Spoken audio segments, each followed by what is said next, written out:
आप जिनको पूज रहे हैं वो कौन है? आप कृष्ण भगवान की बात कर रहे हैं, कृष्ण भगवान को जानिए कि वो कौन है। अगर वो शास्त्रों को मानने वाले लोग हैं तो फिर वो सारी व्यवस्थाओं से अपने आप को दूर करें।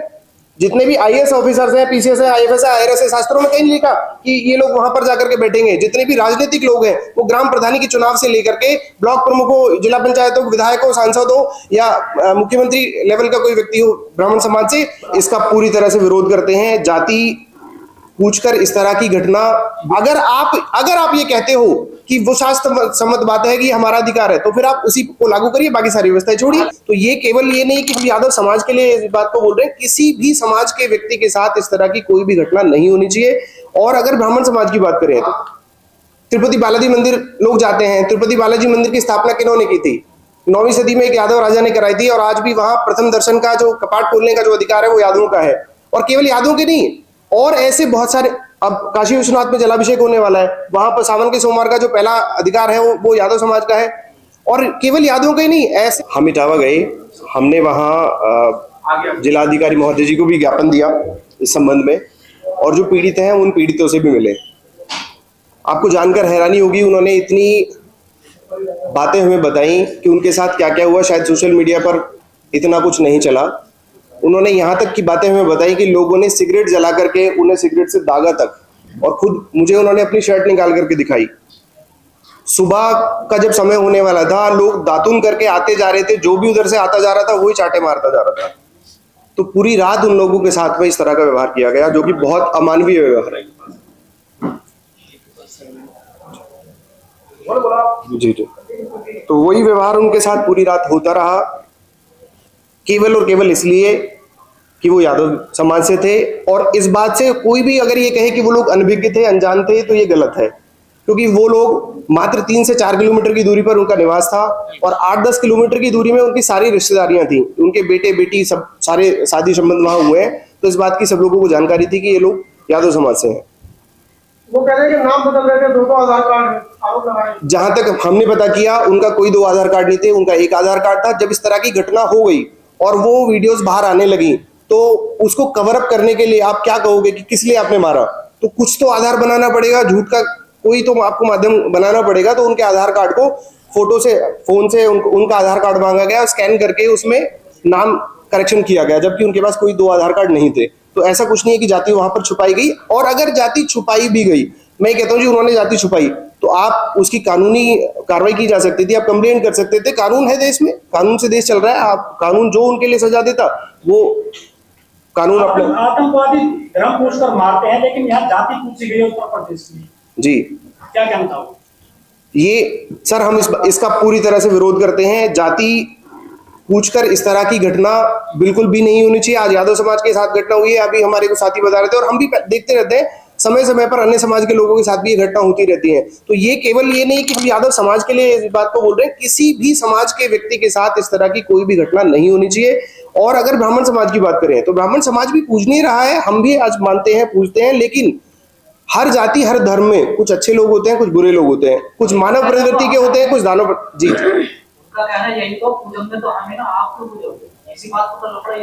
तो फिर वो इतिहास को अच्छे से जाने। आप जिनको पूज रहे हैं वो कौन है?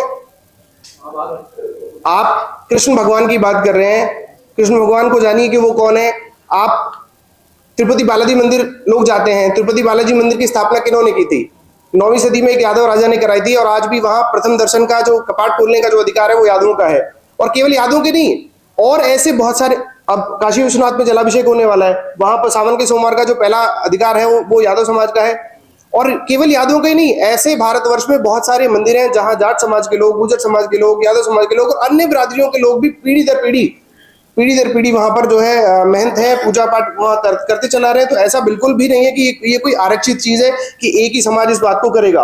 और जहां इस बात को बोला जा रहा है अलग अलग बड़े बड़े मंचों से कि जी ये हमारा अधिकार है, और मनुस्मृति में ऐसा लिखा है, तो शास्त्रों में ऐसा लिखा है, तो मैं कहता हूं जी वो खुद ही इसको नहीं मानते। अगर वो ये कहते हैं कि शास्त्रों में ऐसा लिखा है, तो वो शास्त्रों को भी खुद मानने वाले लोग नहीं है। अगर वो शास्त्रों को मानने वाले लोग हैं तो फिर वो सारी व्यवस्थाओं से अपने आप को दूर करें। जितने भी आईएएस ऑफिसर्स हैं, पीसीएस है, आईएफएस है, आईआरएस है, शास्त्रों में कहीं नहीं लिखा कि ये लोग वहां पर जाकर के बैठेंगे। जितने भी राजनीतिक लोग हैं वो ग्राम प्रधानी के चुनाव से लेकर के ब्लॉक प्रमुखों, जिला पंचायतों, विधायकों, सांसदों या मुख्यमंत्री लेवल का कोई व्यक्ति हो ब्राह्मण समाज से, अगर आप ये कहते हो कि वो शास्त्र सम्मत बात है कि हमारा अधिकार है, तो फिर आप उसी को लागू करिए, बाकी सारी व्यवस्थाएं छोड़िए। देखिए, इसको मैं वर्चस्व की लड़ाई आप लोग कह सकते हैं, मान सकते हैं, क्योंकि अब एक टीस में देखता हूं सब जगह कि ये समाज जागृत क्यों हो रहे हैं। अब तक लोगों को जैसे चलाया जा रहा था, ज्यादातर चीजों के विरोध नहीं होते थे, लेकिन अब जो नई जनरेशन है, हर समाज के बच्चे पढ़ रहे हैं, युवा टेक्नोलॉजी से जुड़े हैं, ये एआई का जमाना है, टेक्नोलॉजी का जमाना है, तो आज किसी भी चीज को की सच्चाई की, सत्यता की जांच करना बहुत ज्यादा वैसा नहीं है, तो आज ज्यादा भ्रमित नहीं किया जा सकता इसी चीज के लिए। एक बड़ा फेमस स्लोगन है कि राजा का बेटा राजा बनेगा। आप क्या ब्राह्मण का बेटा ब्राह्मण का काम करेगा, ये बात हो गई? यादव का बेटा है तो वही काम करेगा जो करते आए। देखिए, जो ज्ञानी है, जिसको ज्ञान है, वो ज्ञान का प्रचार प्रसार करेगा, इसमें कोई आरक्षण बिल्कुल से नहीं होगा।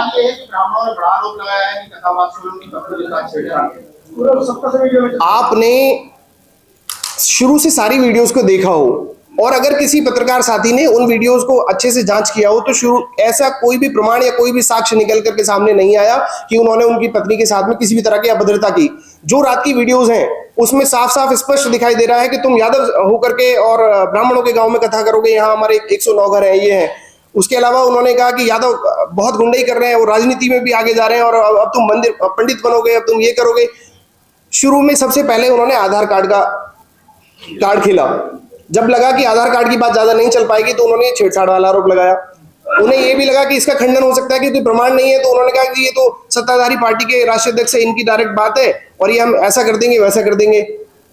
इस तरह के उन्होंने आरोप लगाने की कोशिश करी। फिर चौथा स्टेटमेंट, पांचवा स्टेटमेंट उनका है जी हम तो फिर रोना गाना शुरू हुआ कि जी हम तो बहुत ज्यादा पीड़ित हैं। अगर वो पीड़ित हैं, उनके पति की आप स्टेटमेंट सुनेंगे तो बोल रहे हैं कि जी हमारे साथ ऐसा हो जाएगा, वैसा हो जाएगा। उनकी पत्नी की स्टेटमेंट सुनेंगे तो उनकी पत्नी ने स्टेटमेंट अभी दी कि अभी तो मूत्र छीणका गया है, अभी तो इनकी गर्दन कटनी चाहिए सालों की। और मैं बहुत ज्यादा बातें बोल नहीं सकता, शायद आपने वो वीडियोस देखी होंगी।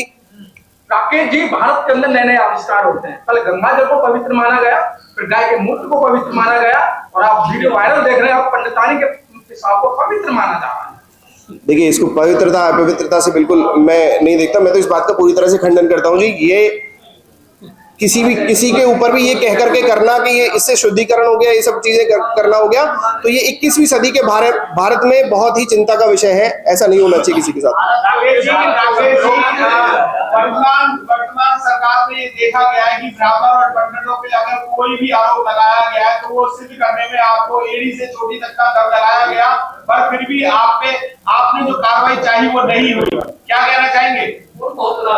देखिए, कार्रवाई की अगर हम बात करें, इस एक्शन के बाद जिन लोगों ने वहां प्रोटेस्ट किया, हम ये तो नहीं कहते कि जो रास्ता उन्होंने अपनाया वो सही था या नहीं था, उसमें कानून है, कानून उनको उस तरह से होगा।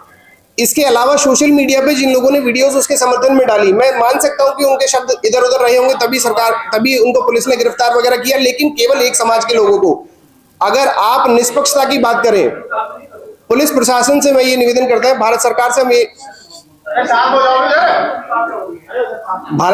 से हम ये निवेदन करते हैं, उत्तर प्रदेश सरकार से हम ये निवेदन करते हैं, अगर आप सोशल मीडिया पे गलत कमेंट करने के एवज में आप यादव समाज के लोगों को अलग अलग जगह से उठा सकते हैं, गिरफ्तार कर सकते हैं, तो आप हमें बताइए। हम 2 दिन के अंदर हजारों नहीं 50,000 आईडी से सोशल मीडिया पर गंदे और अभद्र कमेंट की रिपोर्ट हम आपको देंगे। क्या सभी लोगों के नाम एफआईआर होगी? और केवल यादव समाज के लिए नहीं, हर वर्ग हर जाति के लोगों के लिए एक पूरा नेक्सस है। आप समझिए, हम लोग काफी टाइम से मॉनिटर कर रहे हैं। और जहां तक जातिवाद की बात करते हैं, यादव समाज कभी जातिवाद की बात नहीं करता। यादव समाज वो समाज है जो सभी जाति धर्म के लोगों का सम्मान करता है, सबको साथ लगा करके चलता है।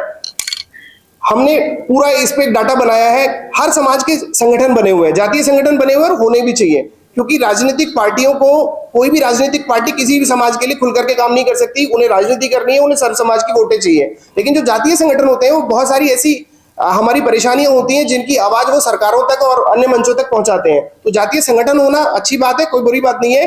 अपनी जाति से प्रेम करना या अपने समाज के उत्थान के लिए काम करना कभी जातिवाद नहीं होता। दूसरे की जाति को घृणित दृष्टिकोण से देखना, उसको किसी को ऊंचा नीचा समझना या गलत बोलना, यह सबसे बड़ा जातिवाद है। राजनीतिक तौर पर आप मजबूत हैं, सरकार रहे हैं अखिलेश यादव जी के, मुलायम सिंह यादव जी, रक्षा मंत्री भी रहे थे मुलायम सिंह यादव जी। आप पॉलिटिकल इतने मजबूत हैं, लेकिन सामाजिक स्तर पर आप इतने शोषण किया गया है, क्या बदलाव नहीं आ रहा है पॉलिटिकल के बाद में शोषण इसका? नहीं, ऐसा नहीं कि बदलाव नहीं आ रहा है। अगर परिवर्तन ना होता तो आज का युवा देखिए बहुत जागरूक है, टेक्नोलॉजी से सब लोग जुड़े हुए हैं और कहीं ना कहीं अलग अलग तरीके से हम इसका विरोध करते हैं, प्रदर्शन करते हैं, बाकी सब चीजों को सामने लाने की कोशिश करते हैं, तभी आज हमने इस मंच को चुना। देखिए कोई अंतर कहीं नहीं है। होता क्या है कि राजनीतिक दृष्टिकोण से जहां पार्टियों को लाभ मिल रहा होता है वहां उनकी बातें थोड़ी प्रमुखता से उठ जाती हैं, जहां लाभ नहीं मिल रहा होता है उनकी बातें प्रमुखता से नहीं उठती हैं, केवल इतना फर्क होता है। इसका विकल्प क्या है सर? आप लोगों को वोट दौरान के आप पता नहीं करा सकते, इसका विकल्प क्या है?